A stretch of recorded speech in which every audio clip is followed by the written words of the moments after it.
Muy buenas, familia de La Teja. Nos encontramos hoy con don Walter Hernández. ¿Cómo se encuentra, don Walter? Bien, gracias a Dios. Muy bien. Él es candidato presidencial del Partido Justicia Social Costarricense y vamos a hacerle preguntas para que usted se informe sobre su forma de pensar, sobre sus propuestas de cara a las próximas elecciones.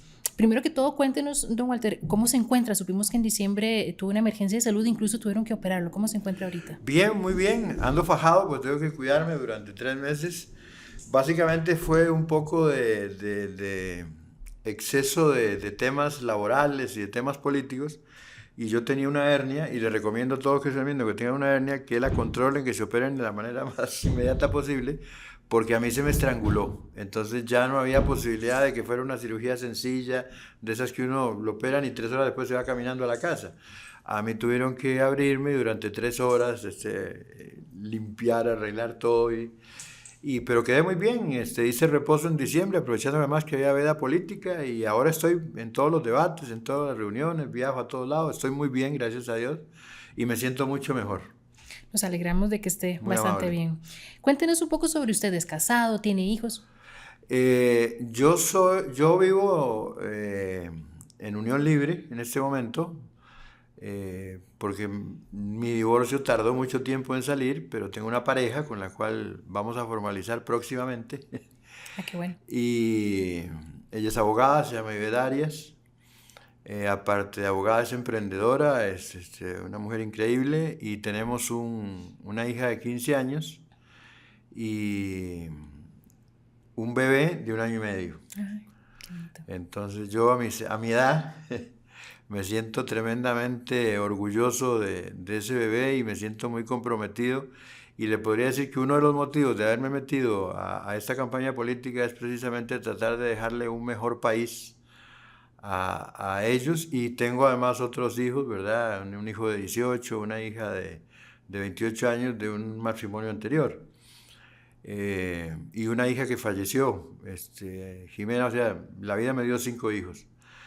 Pero creo que un poco meterme en esto fue porque yo recibí de mis padres, mi padre fue un combatiente de la guerra civil, recibí un país que me permitió un trasvasamiento social siendo hijo de un hogar de clase media media, mi padre era periodista. Logramos estudiar, avanzar, yo fui a la escuela pública, mi padre inclusive tuvo un cargo diplomático fuera del país, entonces yo viví fuera del país y me terminé de formar en la República Argentina fundamentalmente. Y yo lo que quiero es básicamente dejarle a los jóvenes que hoy están en la escuela, que están naciendo, incluso que no han nacido, una Costa Rica, y siempre lo digo, que en el 2045 valga la pena de vivir en democracia y vivir en paz. Pero una paz y una democracia dignas de ser vivida y no una caricatura, ¿verdad? Que es lo que estamos corriendo el riesgo de tener ahora. Don Walter, usted es abogado. Cuénteme cómo fue su acercamiento con la política. La verdad es que yo nací con pañales verdes y blancos. Mi padre estuvo metido en política y fue jefe de prensa de campaña presidencial de don Daniel Uber, incluso estuvo en las campañas de don Pepe, las dos campañas de don Daniel, don Pepe, antes de eso don Chico Orlich. Y yo desde pequeñito, acompañando a papá, conocí a un montón de presidentes y expresidentes de la República. Aprendí a leer muy pequeñito, papá me enseñó a leer, ya antes de los 3 años ya sabía leer, entonces leía de todo, básicamente leía el periódico y me encantaba la política. Entonces siempre estuve muy cerca de ese tema, me gusta mucho la historia. Y luego me fui formando, terminé mi colegio secundario en Argentina, en un colegio religioso de los hermanos maristas, con una formación muy estricta, sumamente estricta, pero muy amplia. Y siempre el tema de la lectura y me mantuve en esos temas y después entré a la universidad, estudié Derecho, seguí estudiando a lo largo de los años, en diferentes momentos tuve la posibilidad mientras trabajaba, estudiaba y entonces tengo maestría en Relaciones Internacionales, una maestría en Derecho Internacional con énfasis en Derecho Constitucional. Tengo los dos doctorados de esas maestrías, doctorado en Derecho Internacional y doctorado en Derecho Internacional con énfasis en Derecho Constitucional. Tengo una maestría en Diplomacia, tengo un postdoctorado que hice en la Universidad de Nueva Esparta en Ciencias Jurídicas y Políticas, el curso de Derechos Humanos del Instituto de Derechos Humanos de San Remo en Italia Y bueno, tuve mucha oportunidad de poder seguir en la academia, incluso todavía estoy estudiando a distancia un doctorado en la Universidad Nacional de Buenos Aires en Derecho Constitucional, pero ahora está interrumpido por esos temas de la campaña política. Con respecto a la campaña, don Walter, en las encuestas no se ve su nombre entre los candidatos más apoyados. ¿Le preocupa eso? Mire, me preocupa por una cuestión de lógica porque básicamente me preocupo por culpa de los que se preocupan. Y le voy a decir quiénes, ustedes los periodistas. Porque vea, por ejemplo, muchos medios a los que no estamos encima del margen de error, no nos entrevistan, no nos llaman. Los medios más tradicionales organizan su debate y no nos invitan. Y yo entiendo las razones de ellos, porque son medios privados, porque además hay resoluciones judiciales anteriores que dicen que no tienen obligación de invitar a todos, como si la tiene Canal 13, que es un canal público, o el Tribunal Supremo de Elecciones, o la Universidad de Costa Rica. Entonces, otros medios privados, televisivos y radiales, no están en la obligación de invitarnos a todos.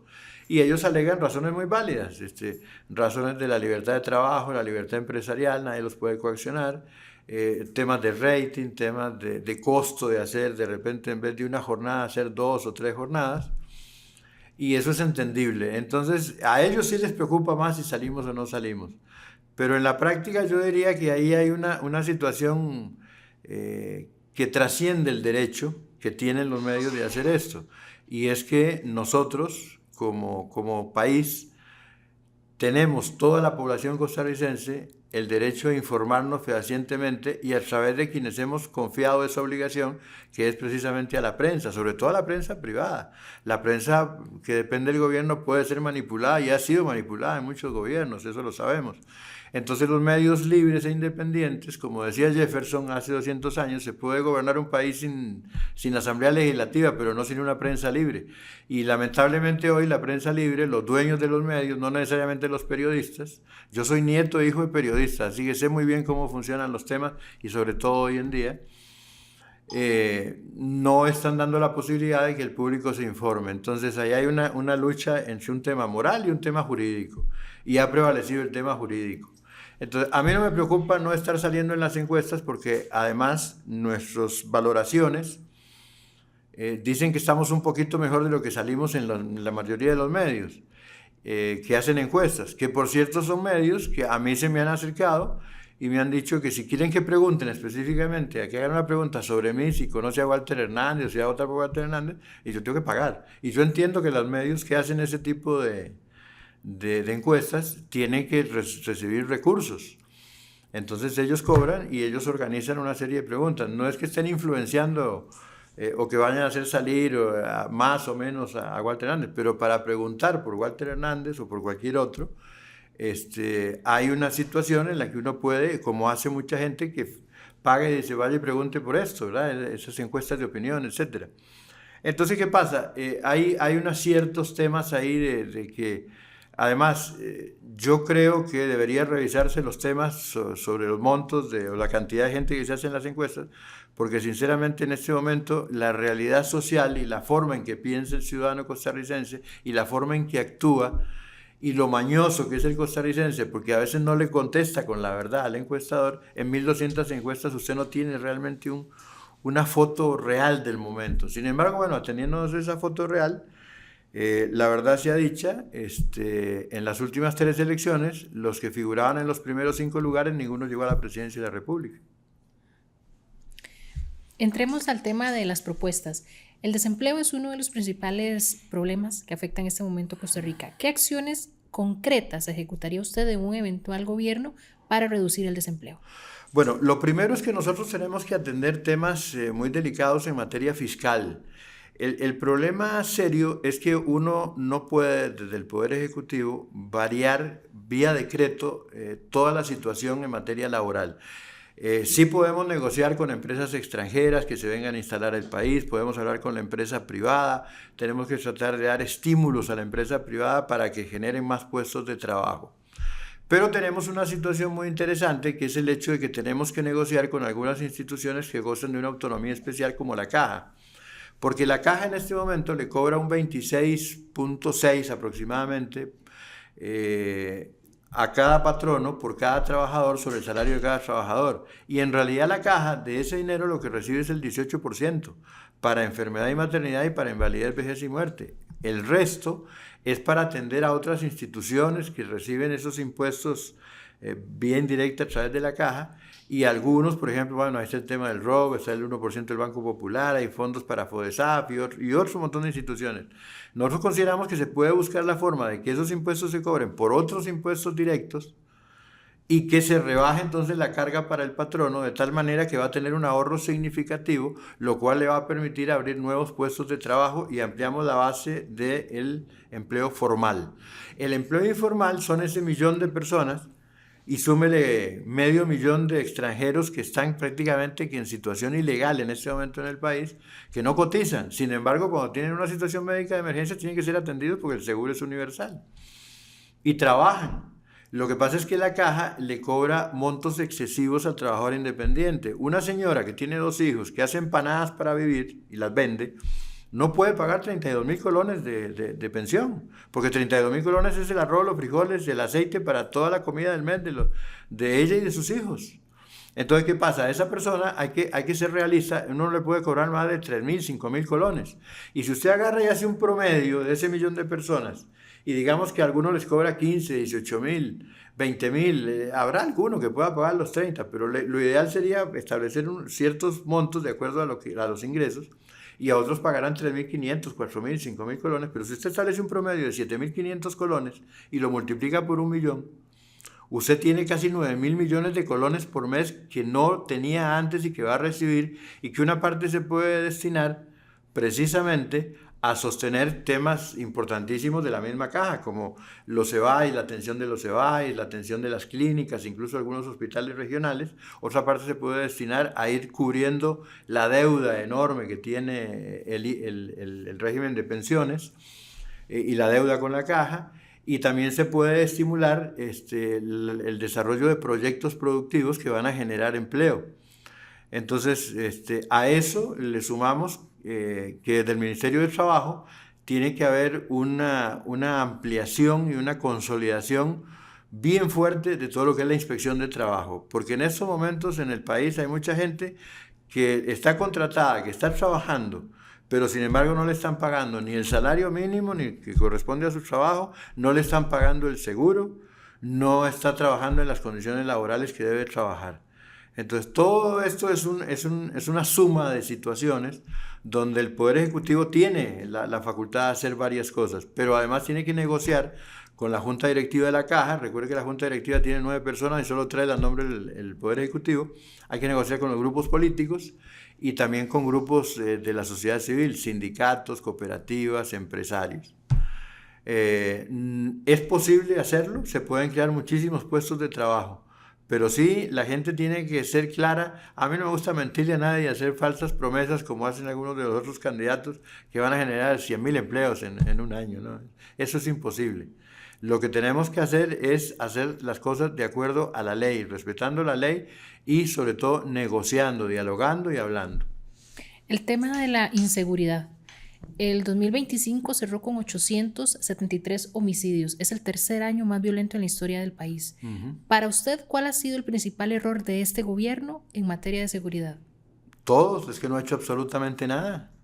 Hicieron todo lo posible para que esto se viniera para atrás. Creyeron que los escáneres eran un fin en sí mismo y no se dieron cuenta que era una herramienta. Segundo, que era una herramienta muy limitada, porque solo teníamos una docena de escáneres. Todavía no sé si están funcionando los 12, tardaron un montón de tiempo en ponerlos a funcionar, y no se puede pretender que únicamente poniendo escáner en APM Terminals en Limón vamos a solucionar el problema. Aquí nuestras fronteras, por todo lado puede ingresar la droga. Ingresa por tierra, ingresa por aire, ingresa por mar.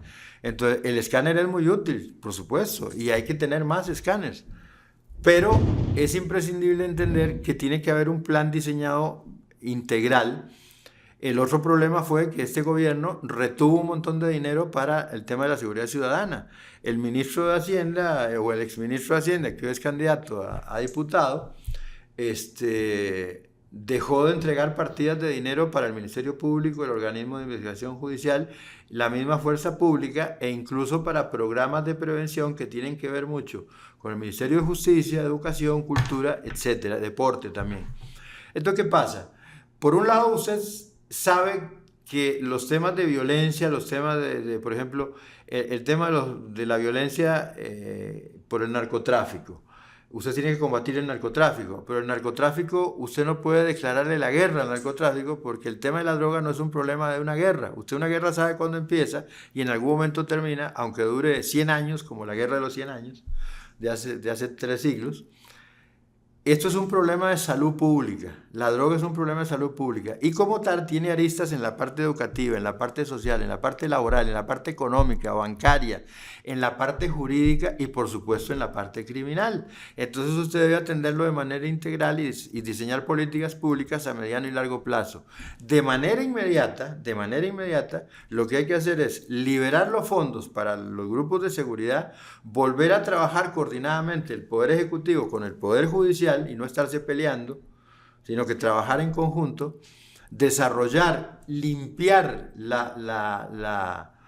los temas de los grupos de inteligencia, la comunidad de inteligencia de Costa Rica. Primero que acá hay un montón de grupos que hacen inteligencia. La DIS, la policía de control de drogas, el OIJ, la policía bancaria, la seguridad bancaria, hacen su propia inteligencia. Entonces tenemos un desorden en la comunidad de inteligencia, entonces tenemos que unificar eso y trabajar con una inteligencia realmente ordenada a combatir el crimen y las amenazas para el país de todo tipo, pero no que sea una policía para que el Poder Ejecutivo o algunos sectores estén investigando la vida privada de los ciudadanos. De eso no se trata. Segundo, tenemos que apoyarnos en lo tecnológico que ya tenemos, que tenemos una gran cantidad de cámaras, una red de cámaras en el país, que hay que mejorar los software para que trabajen más coordinadamente. A eso, tomando parte de ese dinero que en este momento está represado, hay que agregarle drones diurnos y nocturnos que le sirvan de apoyo a las cámaras. Entonces, por ejemplo, sabemos que hay 11 distritos que son los más peligrosos. Si a las 2 de la mañana una cámara detecta el ingreso de un vehículo o una moto, inmediatamente sale un dron y lo empieza a seguir y a vigilar. Y como tienen cámaras infrarrojas, ni lo ven. Y además se detecta si la placa corresponde a ese modelo de moto o si no tiene placa. Entonces, ¿qué pasa? Se alerta a las fuerzas en tierra e inmediatamente se despliega, se hace un retén y se detiene a esa gente. Es decir, aquí hay que estar trabajando 24 horas al día y no podemos pretender, como dicen algunos candidatos, vamos a tener 10.000 policías en 4 años, vamos a tener 4.000 policías apenas en 3 años, vamos a comprar 2.000 patrullas. Eso es mentira, no hay plata para eso. Hay plata para los drones, hay plata para contratar y mejorar las condiciones de trabajo de los que tenemos ahora. Pero tiene que haber un plan integral diseñado. Y las fuerzas, hombres y mujeres de la fuerza pública, hay que usarlos de manera diferente a como se están usando. Hay que desplegarlos en el terreno de otra manera. Y tenemos que establecer alianzas público-privadas entre el ministerio, o sea, el gobierno central, las municipalidades y la empresa privada para poder tener comisarías eficientes funcionando 365 días al año, 24 horas al día, y que no dependan para reparar una patrulla de tener que hacer una licitación en el ministerio para que resulta que 2, 3 patrullas de San Carlos, el que gana la licitación es un taller que están desamparados, porque eso pasa. Eso es un absurdo. Cada comisaría tiene que tener el mantenimiento mínimo de sus vehículos, como funcionan todas las comisarías en todos los países del mundo. Usted llega a una comisaría en Nueva York, en Argentina, en Brasil, en Francia, en Italia, y tienen un taller donde tienen un jefe mecánico y 2 o 3 ayudantes que están haciendo cambios de asiento, revisando frenos, dando mantenimiento al vehículo, para que el vehículo no se dañe. Tenemos miles de patrullas dañadas con cosas tontas. ¿Por qué? Porque tienen que hacer una licitación y ver qué taller privado las va a reparar. No, tenemos que ser inteligentes en el manejo de los recursos. La crisis de la educación.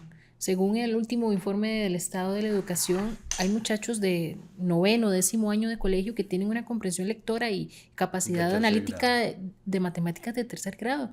Don Walter, ¿qué acciones concretas ejecutaría usted para atacar esta crisis educativa? Queremos declarar un estado de emergencia en la educación, igual que vamos a declarar un estado de emergencia en la seguridad, para básicamente en los 2 campos y en otras materias, permitir que se puedan hacer contrataciones directas sin necesidad de pasar por el proceso licitatorio que puede tardar meses o más de un año. En el caso concreto de la educación, además, tenemos que llamar a cuentas al Ministerio de Educación, porque el problema no es solamente de esos muchachos, como dice usted, educandos, que están en 9º año y tienen comprensión de lectura de 3er año. Hay que llamar también a los educadores, a los colegios de donde están esos niños, esos jóvenes, porque yo puedo entender que un muchacho de 9º año no sepa leer, tomando en cuenta que sé la realidad, también soy profesor universitario y a mí me llega gente a la universidad que sinceramente no sé cómo hicieron para llegar. Lo que yo quiero es que alguien me explique cómo hicieron para pasar de 3º a 4º grado, después a 5º, a 6º, a 1er año, a 2º y llegar a 9º. Porque eso es responsabilidad del ministerio y de los educadores. Entonces tenemos una falencia terrible también, no solamente que los estudiantes ahora tienen malos hábitos de lectura, que hay un montón de distractores, el teléfono celular, no hay un respeto a la institucionalidad, no hay un respeto a las jerarquías, se puede insultar a un profesor sin que le pase nada, los profesores más bien tienen que echarse para atrás por la ley 9.999 que hay que revisarla o derogarla, pero básicamente el ministerio necesita una reingeniería profunda. Además hay que atender problemas de infraestructura, como por ejemplo las 8.500 órdenes, las 850, perdón, órdenes sanitarias, y puede que ya lleguen a 1.000, de centros de educación. Y en ese sentido lo que pretendemos es una reforma del DIE, de la Dirección de Infraestructura Educativa, en que no puede seguirse manteniendo, controlando desde San José. Tenemos que establecer una alianza con los municipios, por ejemplo en Upala, si una escuela necesita que le hagan una batería de baños, nosotros, el DIE le tiene que trasladar ese dinero para que el proceso de licitación y de construcción lo maneje la municipalidad. O sea, que la municipalidad ayude a reparar el problema de infraestructura. No que la municipalidad se meta ni en nombramientos de maestros ni en el currículum de estudio. Únicamente que hagan eso para descentralizar el DIE, que imagínense, no puede atender las 850 temas al mismo tiempo. Entonces, si usted se lo traslada y lo hace en alianza con los municipios, lo va a resolver muchísimo más rápido. El tema de la infraestructura vial. Hay calles en pésimo estado y que en lugar de ser reparadas, ¿verdad? Cada vez tienen más huecos. Las presas, don Walter, a los ticos se les va la vida en presas. Duran horas para llegar a casa todos los días. ¿Qué acciones ejecutaría usted? Bueno, lo primero que tenemos que hacer es entender que el 25% de la red vial nacional es de carreteras nacionales. Depende directamente de la parte central, el ministerio, CONAVI, etc. Y el resto, el 75% de la red vial, es responsabilidad de los gobiernos locales, de los 84 cantones. Pero curiosamente, el presupuesto nacional para infraestructura, el 75% va para ese 25% y a las municipalidades solo les dan el 25% y son los que más carreteras tienen. Eso hay que revisarlo y hay que variarlo. Segundo, hay que revisar los procesos licitatorios y los órganos de control tienen que hacer un mea culpa. No es posible que la Contraloría haya señalado gravísimas situaciones sumamente delicadas, totalmente fuera de la ley, pero también ha dejado pasar muchas o atrasa un montón de situaciones que impiden que se puedan reparar a tiempo daños estructurales en una carretera y ese daño termina haciéndose todavía más grande. Y lo que hoy era una cosa que se arreglaba con 150 millones de colones, dentro de un año usted necesita 500 millones y ya el problema no se circunscribe a 30 metros, se circunscribe a 150 metros de carretera. Entonces nosotros necesitamos más agilidad en los procesos de contratación, eso definitivo. Segundo, con los temas de las presas, hemos considerado seriamente en sentarnos a través del Ministerio de Trabajo con la empresa privada y por supuesto la empresa pública dependerá, lo que dependa del Poder Ejecutivo, se negociará con las instituciones autónomas, de que hay que establecer horarios escalonados de ingreso al trabajo y de salida, de tal manera que no haya tanto vehículo al mismo tiempo en la calle entre las 6 y las 8 de la mañana, y entre las 4 y las 6 de la tarde, que eso es lo que provoca retrasos. Un viaje de media hora termina haciéndose de 2 horas, entonces la persona pierde 4 horas al día en presas, 10 horas en el trabajo y después tiene que comer, tiene que dormir, tiene que bañarse, tiene que estar con sus hijos, entonces no hay calidad de vida. Segundo, queremos impulsar nuevamente el tema del teletrabajo, mientras solucionamos un montón de cuellos de botella que tenemos en la infraestructura, sobre todo en las zonas de mucho movimiento, que son los centros urbanos grandes, particularmente en el Valle Central, la capital, Alajuela, Heredia, Cartago. Lo otro importantísimo es estimular el desarrollo del transporte público, y personalmente creo que el CTP debería desaparecer porque no ha servido absolutamente para nada, y debe crearse un organismo que controle, que vigile, que adjudique, y el transporte público tiene que mejorar sustancialmente en el sentido de los recorridos y las frecuencias. Y tiene que haber, y cualquier persona que tenga o empresa que tenga una línea de transporte público tiene que dar funcionamiento 24 horas al día. No es posible que aquí haya personas que salen del trabajo casi a las 10 de la noche o salen de estudiar a las 10 de la noche y ya la última carrera del bus para ir a su casa es precisamente a las 10 de la noche. Acá tiene que haber frecuencia, como en las grandes ciudades del mundo, 24 horas. Usted sabe que usted se para en Río de Janeiro, en Buenos Aires, en Madrid, en México, incluso en Panamá, usted se para a la 1 de la mañana y usted sabe que no va a llegar cada minuto, pero usted sabe que en unos 15, 20 minutos va a llegar el bus y usted se puede ir a su casa. Entonces necesitamos mejorar el transporte público, necesitamos estimular el uso del transporte público y queremos invertir en trenes, pero no en un trencito de juguete ahí de Cartago a San José, que con vagones modernos en rieles antiguos, que eso lo que va a provocar es un accidente. No, no, lo que queremos es desarrollar una red vial y en ese sentido se puede hacer por medio de la contratación de obra, la licitación de obra pública y ya... Incluso a nivel de partido, por contactos, hemos establecido algunas conversaciones con Panamá. Panamá está dejando el tren en la frontera con Costa Rica. Nosotros podemos tomar eso y hacer un tren hasta la frontera con Nicaragua, porque el tren sigue siendo el medio de transporte más barato y menos contaminante del mundo y puede transportar bienes, enormes cantidades de bienes. Un tren de 10 vagones le transporta lo que le transportan 30 o 40 furgones y contamina el 5%, solo hace contaminación sónica, no hace contaminación de hidrocarburos. Y transporte de bienes y de personas, que sale mucho más barato. Entonces queremos estimular ese tipo de obras. Sabemos que el gobierno no está a la capacidad de hacer todo, pero sí podemos hacerlo por medio de la inversión extranjera también. Y también queremos tocar para el desarrollo de la infraestructura los fondos de pensiones y instituciones como el INS y el ICE puedan invertir sus recursos, que los tienen y muchos, precisamente en la construcción de obra pública, puentes, etcétera, etcétera. Y eso sí, una parte del dinero de esos fondos no solamente va a ser para construir infraestructura, sino para desarrollar proyectos de investigación. Como por ejemplo, volver a enamorar a don Franklin Chandías para que vuelva y se instale otra vez en Costa Rica a desarrollar esos tipos de combustible de plasma salidos prácticamente del agua y que por la falta de visión y la falta de capacidad de los dos gobiernos del PAC se terminó yendo del país. El tema de la lista de espera. Yo creo que todos aquí o estamos en una lista de espera o al menos tenemos un familiar que esté en una.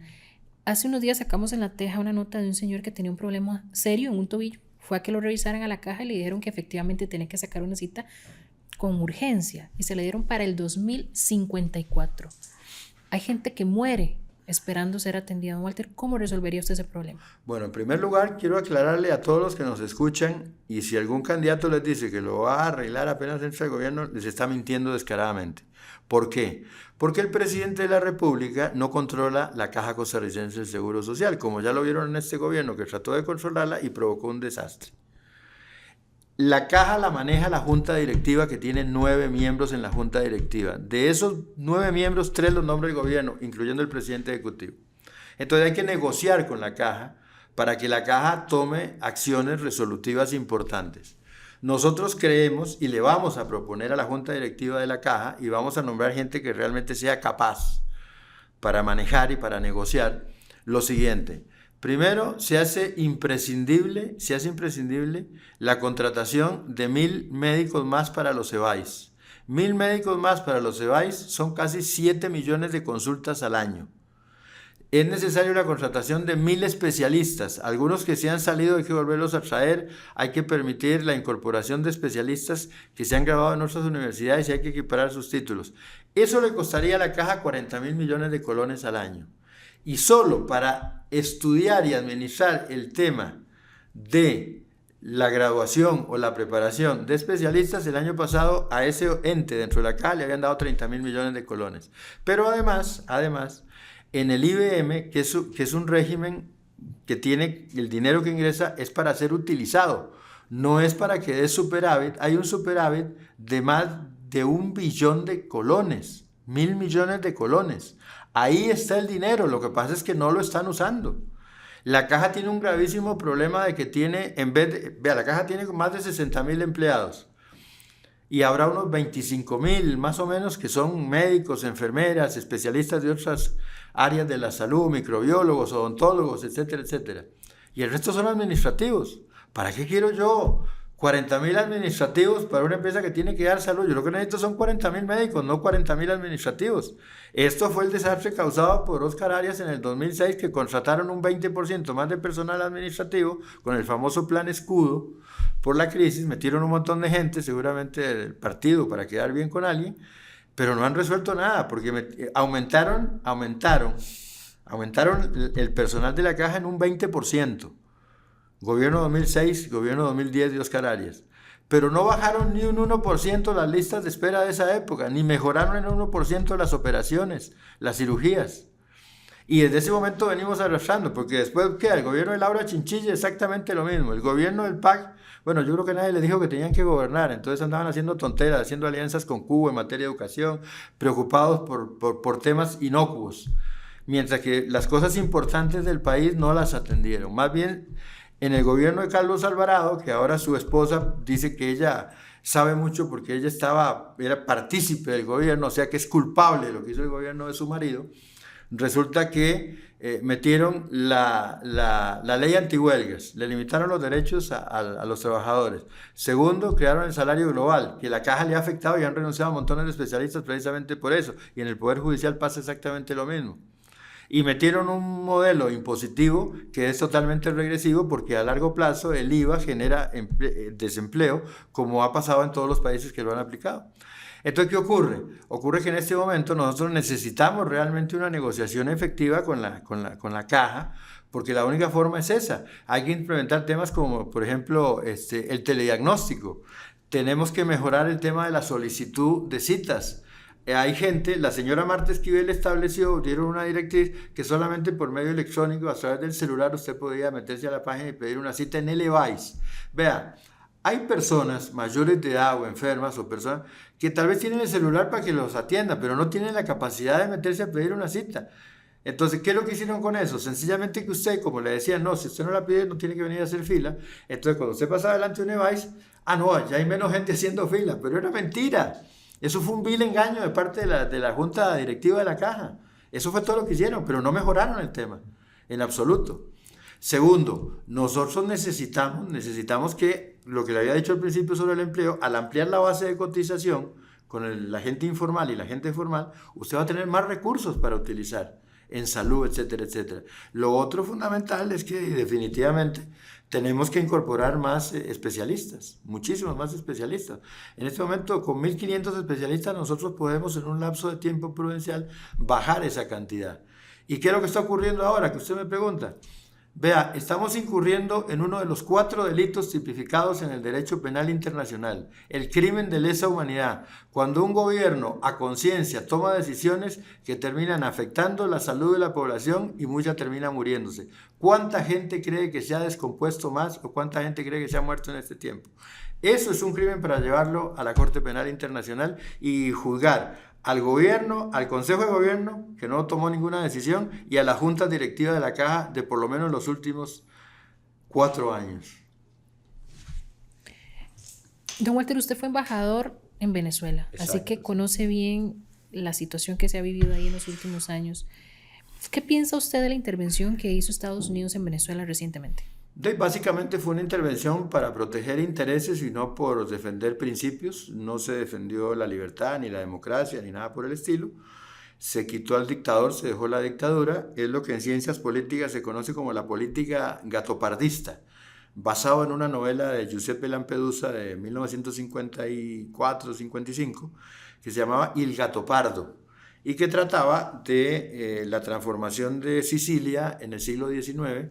Y ahí en un determinado momento un personaje, el sobrino de un conde de la nobleza, como ya se está por establecer la república y va a eliminarse la nobleza, le dice, ¿y ahora qué vamos a hacer? Y le dice, no te preocupes, vamos a hacer algunos cambios para que todo siga igual. Es exactamente lo que pasa mucho en política en este país. Recuerde la Casa de Cristal de Luis Guillermo Solís y las promesas de Carlos Alvarado, la de Laura Chinchilla, Oscar Arias. Cambiaron algo, salió en la noticia, pero todo siguió igual. Nada cambió. En esencia, seguimos teniendo los mismos problemas. Entonces, esa política es la que aplicó Donald Trump. Sencillamente quitó a Maduro, dejó a su vicepresidenta, que es una chavista de hueso colorado, que desde el año 2006 viene ocupando cargos con Chávez y con Maduro. Dejó a dos individuos que estaban acusados de narcotráfico, igual que Maduro, como Diosdado Cabello, ministro, y como el ministro de Seguridad, el ministro de Defensa, Vladimir Padrino López, y un montón de gente más que está ahí detrás. Las estructuras del ejército no variaron, es más, de los alrededor de 100 personas que murieron en la sustracción, de la abducción que se hizo de Nicolás Maduro, y la mayoría eran cubanos, que era el anillo de seguridad que le brindaba a Cuba para poder estar recibiendo petróleo de Venezuela sin pagar, básicamente. Entonces, la situación en Venezuela se mantiene igual. Además, para completar el circo, tanto Trump como Marco Rubio, su secretario de Estado, dicen que María Corina Machado y Edmundo González no gozan de popularidad, no están preparados para gobernar en este momento. Entonces, que todo tiene que darse una transición. Yo creo que en algún momento van a tener que iniciar la transición, pero pienso que eso puede durar, va a iniciarse una transición efectiva de aquí a unos 2 o 3 años, van a empezar a haber movimientos, etcétera, etcétera, y posiblemente lleguen al 2028, 2029 y se convoque elecciones, pero de momento el chavismo, lo que puede ocurrir es que se retransforme, se haga una reingeniería, como pasó con otra dictadura latinoamericana que es el peronismo en Argentina, y a la muerte del líder, a la muerte de Perón, hoy hay 4 o 5 facciones peronistas, y en algún momento las de derecha con Carlos Menem gobernaron 2 periodos, de los Kirchner gobernaron prácticamente 4 periodos, y hay un efecto del péndulo. Termina un gobierno, llega otro de la oposición, vuelven los peronistas. En Argentina en los últimos 40 años, 30 años han gobernado los peronistas. Posiblemente en Venezuela va a ocurrir algo similar, va a haber un neochavismo y va a haber 2 o 3 grupos. Y en algún momento llegará la oposición y después volverá en algún momento alguno de esos grupos chavistas, igual que pasó en Nicaragua. Nicaragua se fue el sandinismo, vinieron 3 gobiernos de oposición que muchos lo hicieron pésimamente mal y no fueron muy democráticos a lo interno, y volvió Daniel Ortega a principios de siglo, y hoy es una dictadura nuevamente. Eso es lo que puede pasar en Venezuela, pero de momento lo que interesa a Estados Unidos es el petróleo venezolano. ¿Ve usted alguna similitud en lo que está pasando actualmente en Costa Rica con los inicios de la dictadura de Venezuela? Por supuesto. Vea, Venezuela y Costa Rica tenían enormes similitudes. Éramos las democracias hasta que llegó Chávez al poder y se consolidó ya por ahí el 2004, 2005, sobre todo en 2006. Pero prácticamente desde la caída de la dictadura de Pérez Jiménez, pasaron más de 50 años en democracia y nosotros ya les llevamos 10 años más desde la Guerra Civil del 48. Nosotros volvimos a la democracia el 8 de noviembre de 1949, cuando asumió Don Otilio Ulate y entró en vigencia la Constitución que tenemos hoy. Y, o sea, tenemos 76, vamos a cumplir 77 años. Y Venezuela llevaba 10 añitos menos, pero éramos las únicas democracias. Incluso en 1979, los únicos 2 países que escogían a su presidente por voto directo de la población éramos Costa Rica y Venezuela, porque en México estaba el PRI, que el presidente saliente designaba a su sucesor y nunca perdía. Guatemala, Honduras, El Salvador, Nicaragua, Panamá, Colombia, Ecuador, Perú, Paraguay, Chile, Argentina y Uruguay y Brasil en dictaduras. Algunas como la de Paraguay, que estaba desde los años 40 y duró como 40 años con Stroessner. En Uruguay la dictadura militar de los años 70, en Brasil desde los 60 prácticamente hasta 1983-84 estuvieron en dictadura, en Argentina la dictadura de los 7 años 76-83, en Perú Velasco Alvarado, bueno, todo el continente prácticamente en dictadura, Cuba en dictadura, Puerto Rico respondiendo a los intereses, es un territorio anexado a los Estados Unidos, y las islas del Caribe, algunas en dictadura, pequeñitas, y otras que todavía no habían sido descolonizadas ni por Inglaterra, ni por Francia, ni por Holanda. Entonces vivía solamente Costa Rica y Venezuela. ¿Y qué pasa? Y teníamos muchas similitudes, bipartidismo. Es más, el Partido Social Cristiano de Venezuela, COPEI, le llamaba, era íntimo, tenía una íntima relación con el Partido Unidad Social Cristiana de Costa Rica. Y el Partido Acción Demócrata era el socialdemócrata, íntima relación con Liberación Nacional.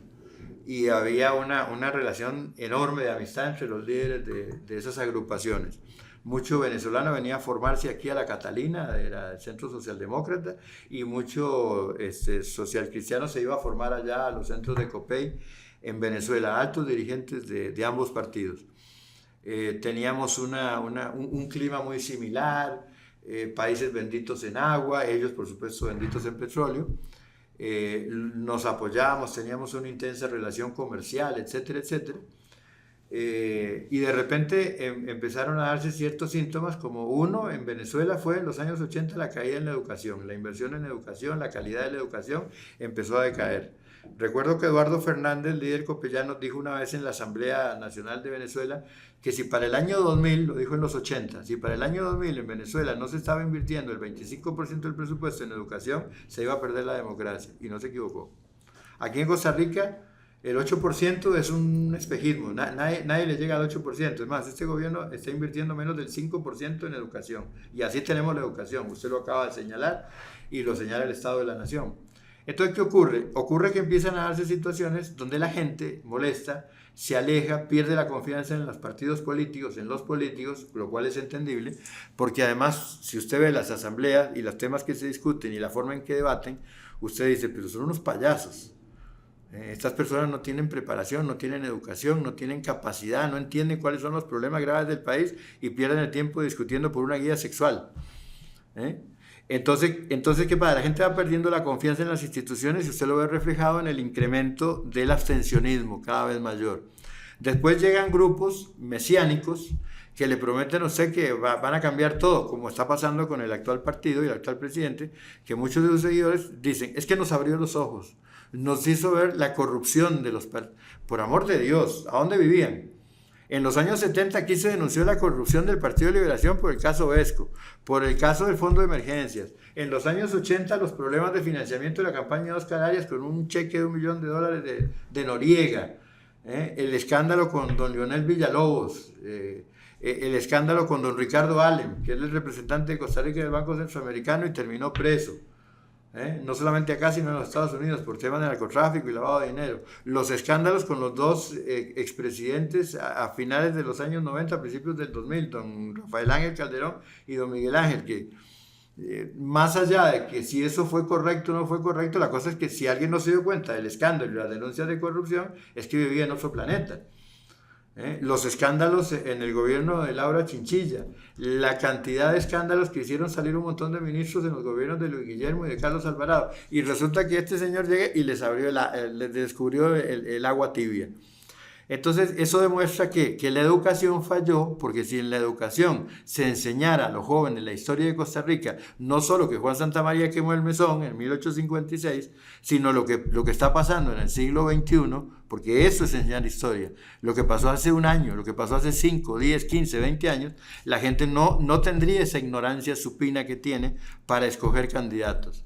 Entonces le prometen el oro y el moro, lo hacen sentir, usan un lenguaje soez, porque dicen lo que otros obviamente no se anima a decir, insulta en cámara, no educan. La función de un presidente de la República no solamente es gobernar, sino educar al pueblo, y usted no lo educa diciendo malas palabras en cámara. ¿Y en qué termina todo? En que usted quiere lograr X cantidad de diputados, 40 diputados. ¿Por qué? Porque va a manipular la ley, va a manipular la Constitución, cambia la ley. La ley ordinaria con 29 votos usted ya la cambia. La ley, la Constitución, por ejemplo, usted puede modificarla con 38 votos. Tiene que pasar un tamiz ahí de control de constitucionalidad. Pero eso fue lo que pasó en Venezuela.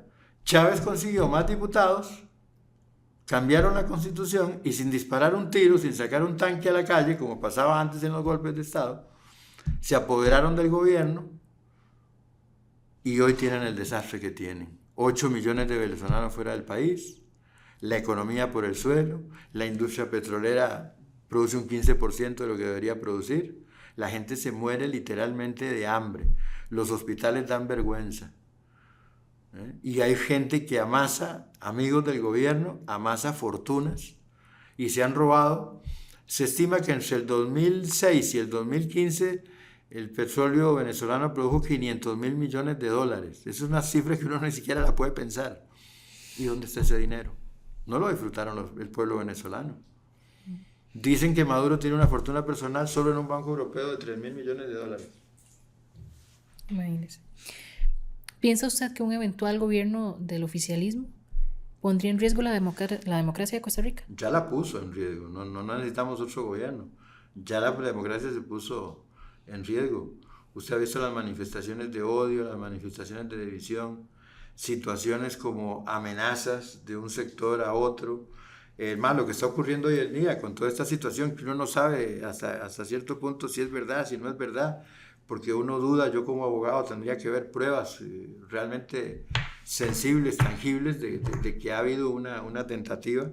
Creo que por supuesto toda amenaza contra un miembro de los supremos poderes y contra cualquier persona debe ser investigada, pero definitivamente este tipo de situaciones, estos distractores en medio de una elección, nos ponen en riesgo. Pues estas alianzas que tenemos, estas simpatías que tenemos con un gobierno dictatorial como el de El Salvador, porque Bukele es un dictadorcito, no ayudan en nada a la democracia costarricense. Y la democracia además se fortalece por una cosa fundamental, que es el respeto y la educación. Y acá no se respeta porque no hay respeto, no hay diálogo entre los poderes, que es la esencia de la democracia, porque el poder es uno. Lo que pasa es que para efecto de su administración se divide en tres. Y las ideas de Rousseau y Montesquieu de hace 200 años de la división de poderes no es en realidad práctica, porque no hay división absoluta. Lo que hay es una especialización del poder y una cooperación entre poderes. Entonces, el Poder Judicial se especializa en el tema judicial, en dictar sentencias. El Poder Legislativo en hacer leyes y ejercer control político. Y el Poder Ejecutivo en dictar el acto administrativo y ejecutar.